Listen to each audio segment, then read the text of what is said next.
And welcome back. Hey, y'all, back at the kitchen table. Actually, I'm not sitting at the kitchen table right now. I'm sitting in my bedroom because it's that type of day. Thank you for joining me Sunday, August 2nd. Already in August. Already in August. I feel like I was just in July. Well, I was just in July. We're just in July a couple of days ago. Anyway, here we are together. This week, I'm back in the diagnostic. One Klesha, 4 questions, my answers from inside the thing. And this week of August, the Klesha is raga, and raga is grip. Raga is the attachment, the wanting that doesn't stop when the thing arrives. And I'm going to say to y'all that have been here with me over the last almost year that I'm inside the raga right now. And I wouldn't be a very good researcher if I didn't literally take apart myself for y'all and for myself and look at the world as well. I'm inside, as I said, raga right now. I am 5 days from surgery, so the second one is coming up. And I spent this entire week at work clearing every deck, finishing assessments, recording project videos, making myself indispensable before I became unavailable. And nobody anywhere asked me to deliver at that level. My nervous system needed me to do that. And every time I put my list down, I immediately had it up again in my head. I think I wrote about this too for y'all that follow Substack or just are on my website. I also had a do word list. So some of you, and I don't want to keep saying so because I said it's a filler word and I keep doing it. And yes, I'm working out of my own stuff.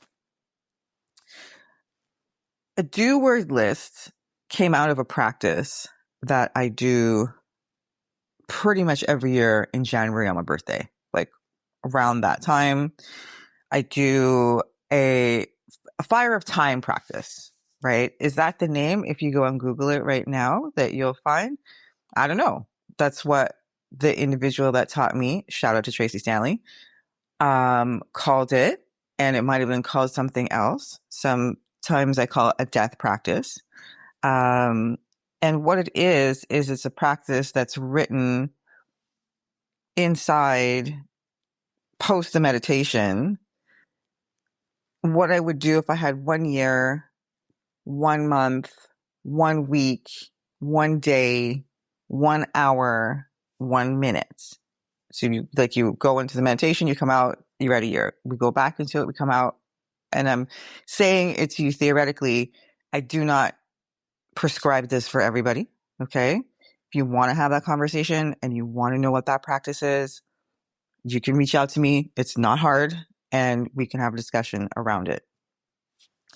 So for me, what I had written when I did this was garden, write, dance, make love, play unrelentlessly with my son, kiss my husband, and rest. And I planned, everybody, to run this list or run that list as a daily practice this week that went by.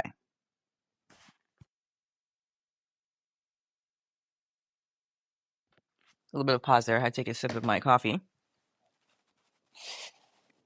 I didn't do it once. I didn't do anything on that list at all. I mean, I kiss my husband every day. I play relentlessly with my son every day. You know, I'm in the garden every day. I'm lying down on the floor, on the couch, in the grass every day. And what happened to me is that work consumed everything from the lab to the podcast to my own regular pay the mortgage work that I love to do because I feel I'm very privileged to do something I love to do. And in all of that, I judged myself for it. Yesterday morning, y'all, when I was in my morning pages, I wet blanketed, eviscerated myself for not doing anything on that list that I wrote down And then, I was just like, and heavily evisceration, like heavily taking oneself apart. And then in the midst of it, I saw it. I was like, holy fuckballs. The judgment is raga too. This grip around the identity of the woman who does all the practices, the attachment to being the person who meditates and journals and runs the experiments and never misses. That image is what raga was gripping around and is gripping around still today, Sunday. Not the outcome, the identity of the whole thing. Like who am I in the world without these titles or these things? So now what we're going to do together is we're going to go through 4 questions. Remember, I promised y'all the repair in this season. I promised y'all the diagnostic. I really hope people read the last newsletter and the note and maybe have been quietly diagnosticing themselves in this work. That's not fun. Okay, guys, it's not fun. It's not like, oh, hey, I figured out what Klesha I'm in today and this is going to be like super duper Alice Cooper. No, it's not, because you are constantly being aware or having to be aware of, oh, okay, that's where this is coming from. And that's this feeling. And I am making lists and making myself available to people that I don't really want to be available for. Like, these are all things that we fall into, and becoming aware of those things is uncomfortable. It can be scary. It can open places in our mind and in our consciousness and ourselves that we put away. And that's why I'm like, I hope you all do the diagnostic or just take a little piece of it or one. And I hope somebody writes me back. Although I do get a lot of text messages. I do get a lot of WhatsApp and text messages. So keep those coming. I'm enjoying those. So we're going to do 4 questions as per usual. And my answers from inside the grip of this thing. Because I feel like, and I truly believe that if I can use myself as the research, then somebody somewhere is going to be like, oh man, I am going to that too. Wow. Okay, I'm really not alone here, because this person that I listen to way off from wherever she is openly talking about it on a podcast. So here we go. Question 1. What is the thing you keep reaching for, even though you know in your body, not your mind, it will not give you what you need?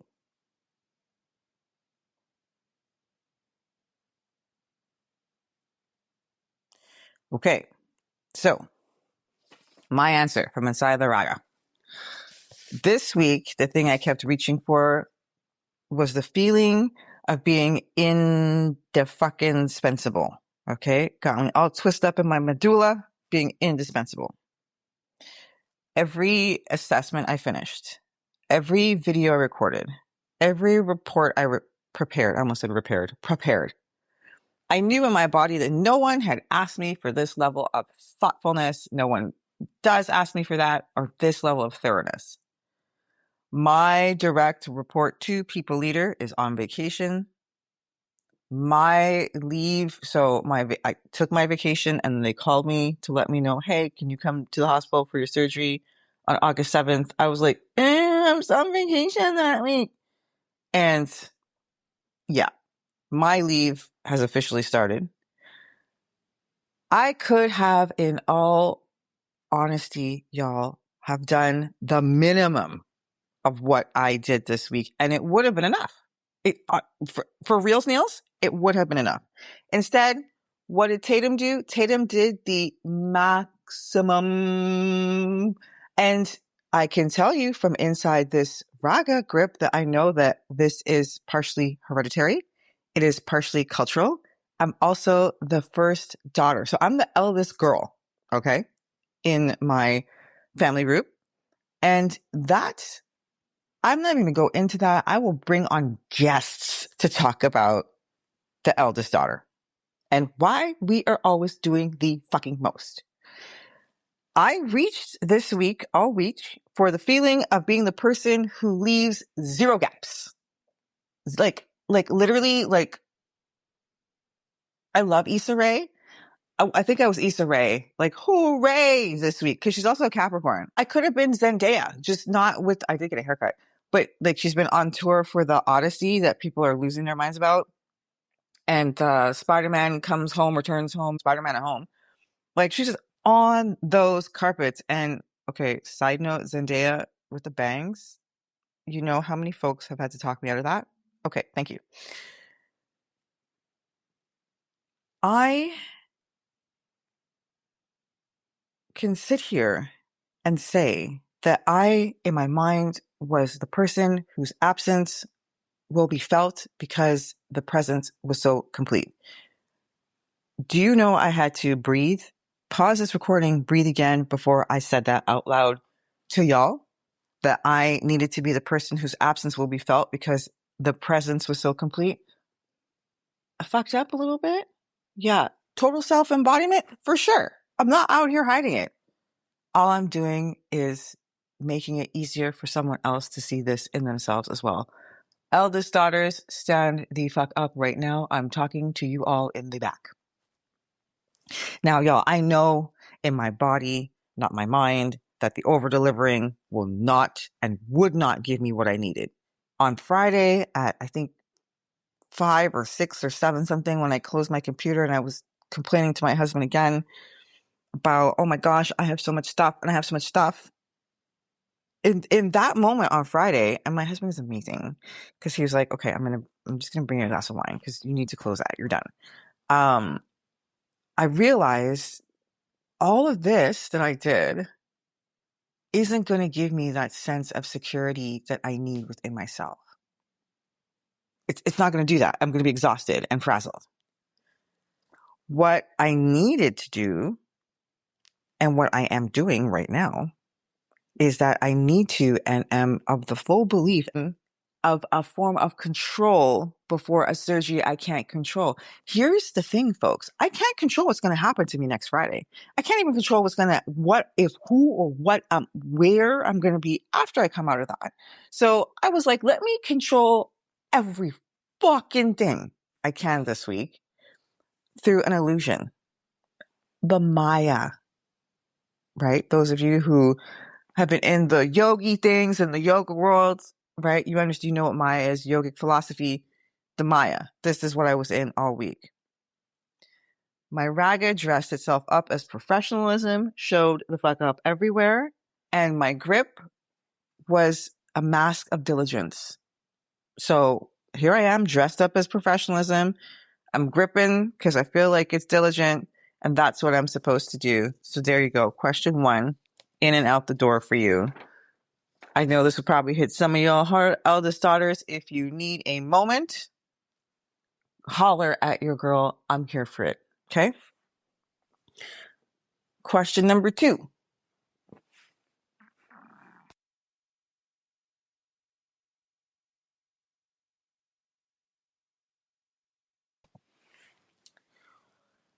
When you imagine letting go of something you love, not losing it, releasing your grip on it, what does your body do?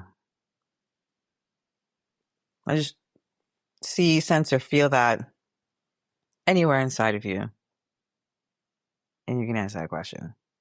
Hashtag for me, I love the Empathy Lab. The acronym is TEL, or TELS. My name is Selena Tatum, and I love the Empathy Lab. I built it from nothing. I've actually built it from rage because someone told me that they were taking something from me, and there's a whole story behind it. We'll get to it one day. And it was from nothing. It was literally, I'm going to write about conflict, and I'm going to write about how we get in the way of our own happiness. I'm going to write about how we just fuck ourselves up, and not in a way to put anyone down, from inside of my own experience. Every field note, every episode, every framework, every late night writing in the margins while my son slept and my husband and I are sitting in the garage looking out at things, or I'm sitting on the balcony scribbling, saying things into my voice notes. Like, this and it is the most serious intellectual work I have ever produced. And I'm 47. When I imagine releasing my grip on it, not closing it, not losing it, releasing the white knuckle hold on every metric. I don't even look at subscriber counts. I do look at responses, every validation. My solar plexus tightens, just like right in between, like where our rib cage ends. Like there's a tiny little spot there. Mine goes immediately. My breath gets a bit short. My eyebrows go up. And something in me says, if you stop gripping this and holding onto it, it's going to disappear. So hold it tighter. And I was having a conversation with my really good friend, my muse, my mentor. And I was saying to her, like, can we grip gracefully or learn how to do that? And she and I broke out into the most like key of giggles because one, humor is my like default programming, and two, framing the thing in such a way. And I thought to myself, we gotta make cups, like gripping with grace and like all these different things. Inside of me, with that grip, I often feel if you stop watching this thing, it will stop growing. If you release the hold you have on it, the whole thing collapses. Now, I'm from Trinidad, and I know my mom used to say something, a watch pot won't boil. So don't look at the fucking pot if you're trying to make rice. Leave it, put your salt, walk away, wash your rice, come back, put it in, the water will be boiling. And that's an adage for everything. I need to be able to put stuff down and know that it will keep growing. I don't come on the podcast thinking I've got like 100,000 followers. I am out here dealing with my own, make myself small, self-sabotage, stress-induced self-sabotage all the time. And I often am like, you know what? I'm just going to sit here and talk into the airwaves because I can. What I have to say has value. And even if no one listens to it, I'll know that I did it. Now, this is one, I tell myself this on one hand. On the other hand, I grip around the whole thing, right? So researchers become the research and vice versa. In all honesty, that's raga, the white knuckle grip. Raga is the grip. It's one way that raga shows up. And it's the grip that tells me that my work only exists because I'm holding it. And that's not true. It's not true for anybody, right? The work exists because I made it. The making is done. The gripping adds nothing to this except exhaustion dressed up as devotion. I just want to call out Raga and say that Raga does come to the party as a Klesha with some of the best outfits. Okay. If you can learn to really befriend the Kleshas and understand that they're just what's going to happen in your experience of life, I just want to say that this particular Klesha has some of the best outfits at the party and will dress up exhaustion as devotion. Will make you feel that, what did I say prior to? Give you illusions of control, illusions of grandeur, make the thing smell really nice. Like how, when you watch cartoons and you see the cartoon like floating away, that's how Raga shows up. Devotion and attachment, guys, are different things. And depending on how we dress them up to ourselves, it can get us kind of strung out, kind of, how the hell did I end up in this timeline? I know a lot of us are asking us this very question every day. I ask that to my husband every day. Like, did we time jump like the last couple of years and we didn't know? Question 3. What is the version of yourself that you keep rehearsing in your head? The one where everything works out. that prevents you from being present to what's actually happening because you're working out in your head all the time. So you're not actually there. And eldest daughter, stand up again. Yeah, I'm asking eldest daughter to stand up. Even if you're in your bed like me, stand up because we're just going to lay it all out. My unabashed answer to this from the journal. The version of my life I keep rehearsing is the one where I do everything. Like everything. It's the version where I finish the assessments at work and do the death practice and write the field note and record the podcast and prepare for surgery and be the best mama in the world and be the wife and the researcher and the contemplative and never drop a single ball. I was 1, 2, 3, 4. Look at 7 or 8 ands. Third and I was tired. I don't know about y'all listening to me, but by the third and I was tired. I was like, this is fucking me up in my medulla. Shout out to one of our best 21st century street philosophers, Cardi B. Okay. She said the medulla. That and version, okay, does not exist. She has never existed. I keep rehearsing her anyway, okay, because I like to play dress up. I used to do it really well when I was a young girl. Because Raga has convinced me that she is the real me. And this version, okay, that I'm looking at in the mirror, the one sitting in bed at 8:33 in the morning journaling about how she failed the do word list is the draft. So Raga will convince you that the and version is you, which is what it's done with me, which I can say this to y'all right now. And the other version is the draft version of me. So the one who like got her haircut like T-Boz, well, like the 90s R&B singer, but T-Boz or Monica.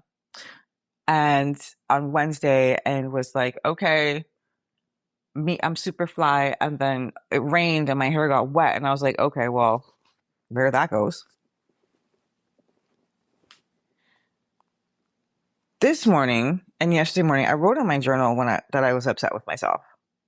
And then I looked at what I actually did this week, like my whole week as I've been going through it with you guys. I completed every assessment. I live an hour and a half from the city. So if I'm using public transportation, I often am. So to get to the head office of where I work takes a long time. 90 minutes when I recorded the project video, ran upstairs and gave a bunch of people hugs, talked to a bunch of strangers in the park while recording it. I prepared my handover. I showed up fully at a job and in a team with folks in an area that just went through layoffs.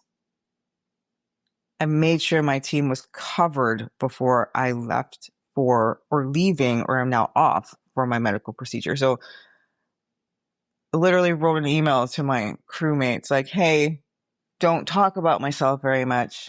First week is vacation. 2 weeks after that is recovery, and this is why. I did all of that.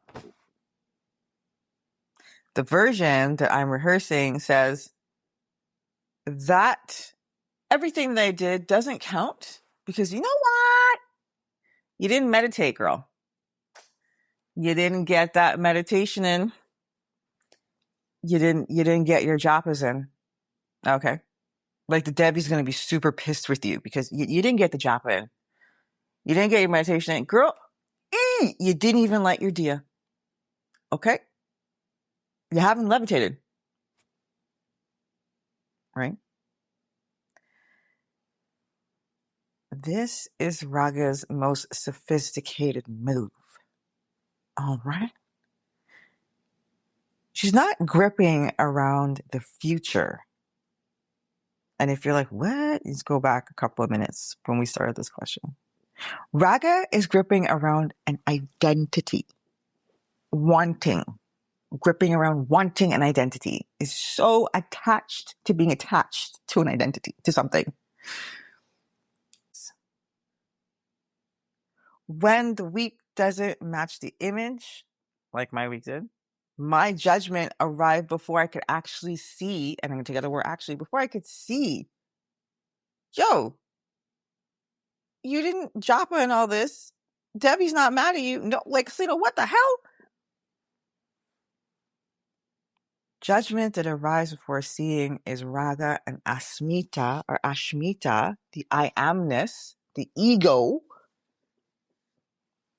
working together.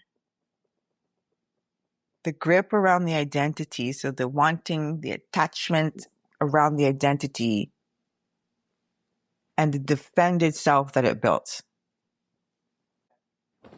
We just had question 3. This question 3 was personal. This was the last 2 mornings, last couple of days. This is fresh. This ain't like this happened to me 2 weeks ago, 3 weeks ago, and now I'm coming to podcast with it. This was fucking yesterday, y'all. This was Friday. This was Thursday. This was Wednesday.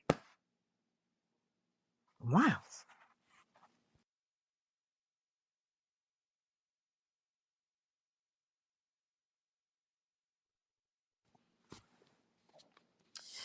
And now we come to the wisdom question.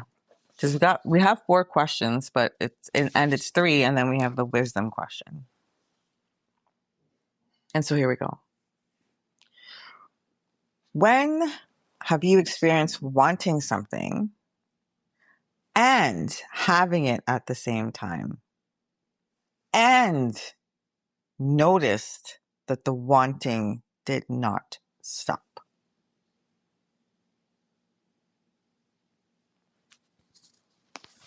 Five-second pause for dramatic effects and shuffling my papers around.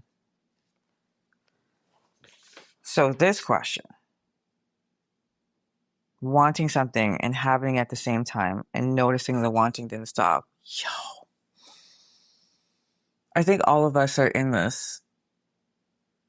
I'm pretty sure all of us have been in this since 2026 began. Maybe my American counterparts have been in this since Trumpty Dumpty took over, and we don't want to all look like thicky dum-dums because we're trying to figure out what he's doing because it's affecting the rest of us all day, every day, and we're bombarded.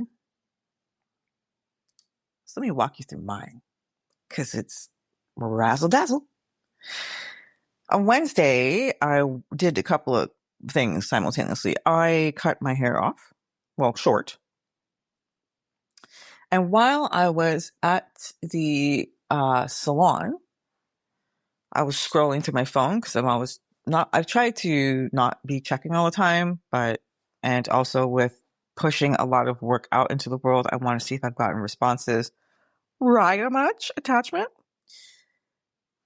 And while I was there, I opened my phone.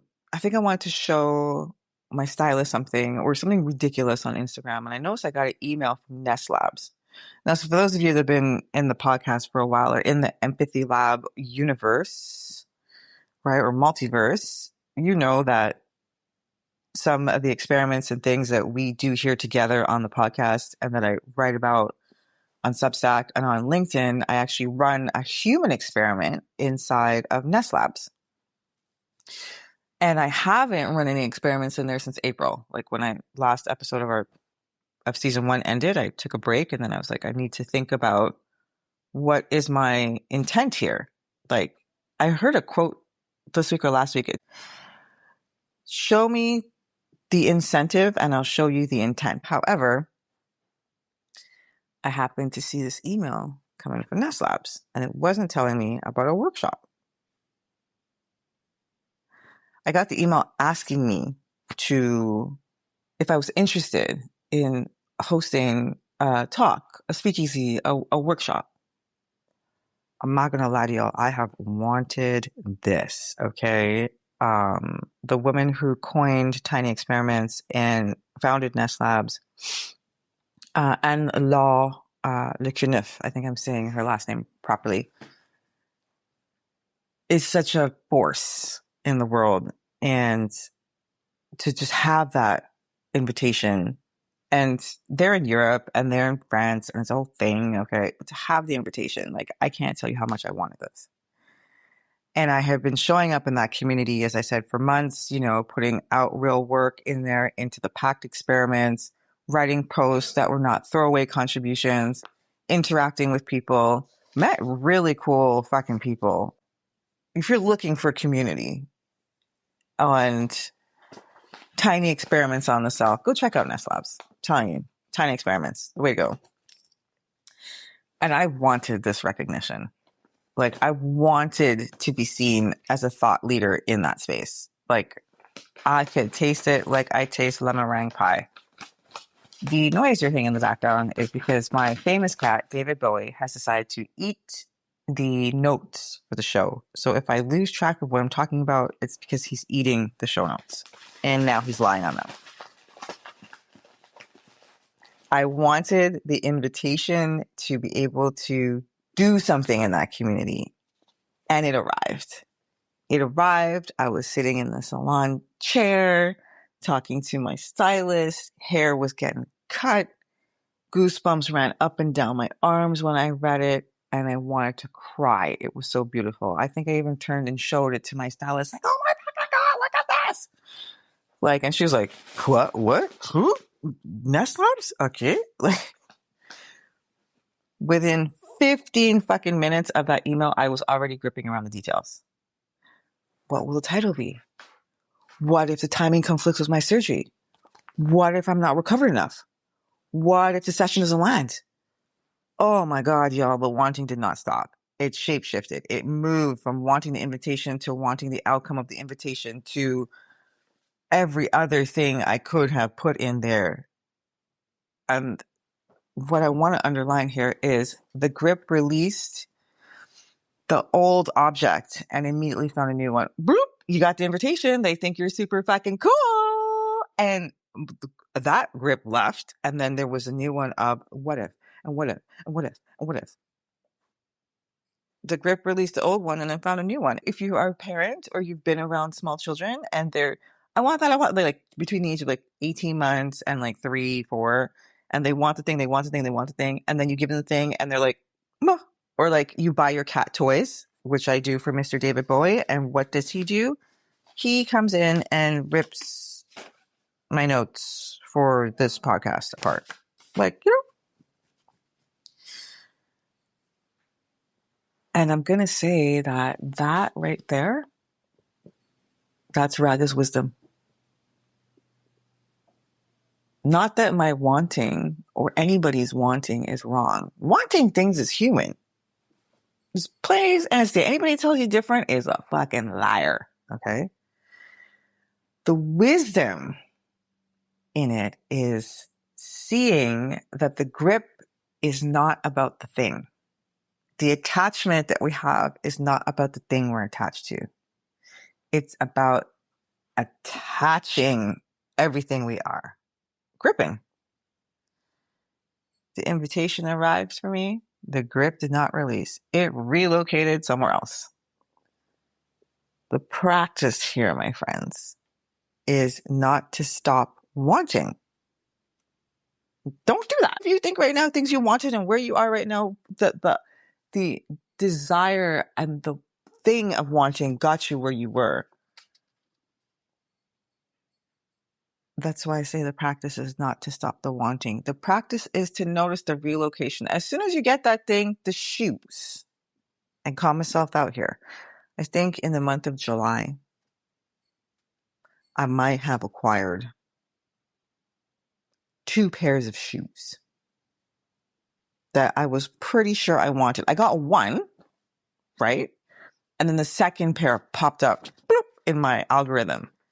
And because I got the one, fisherman sandal, of course I wanted the Mary Jane Sambas that I'd been looking at for months, but convinced myself I wanted something else because is that really practical? Do I have anything to go with it? It's crazy. And I noticed the relocation. As soon as I got the thing, it relocated to want something else. Similar in style, but just a little bit different. So here is where we are. We want to see the grip reach for the next handle while the thing you just received is still warm in your hands. I'm going to say that again. practice is not to stop wanting. The practice is to notice where that relocation is.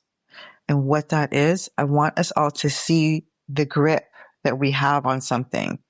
I want us all to feel when we release our hands on that thing that we so desired we wanted. Because now, blow, there's the next thing. And the cup of coffee we just wanted is still warm, but now we want a nice coffee. Okay?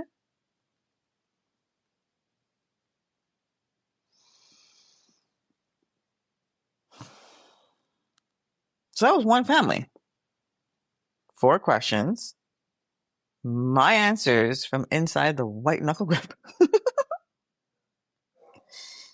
The full Klesha diagnostic, which is 20 questions across the 5 Klesha families, is on Substack. If you sat inside of Abhivanesha with me in episode 17 and the Raga with me today, you have now walked through 8 of those 20 questions from the inside. So the other 12 are waiting for you. I have a workshop coming to Nest Labs, and it will only be there. It's called The Exhaustion That Won't Rest. The Exhaustion That Rest Won't Fix. I'm going to share more details when they're set. If you're in that community, I'll see you over there. Next week, we continue at the table because the Kleshas aren't going anywhere. They haven't gone anywhere since the beginning of time. Neither am I. I mean, I have probably gone to many places since the beginning of time, but I'm not going anywhere. I'll be doing my thing and then be reporting back to you from inside another Klesha. This has been the Empathy Lab. It's been the Kitchen Table Session Season 2. I'm Tatum. Stay hydrated. Be kind to yourself.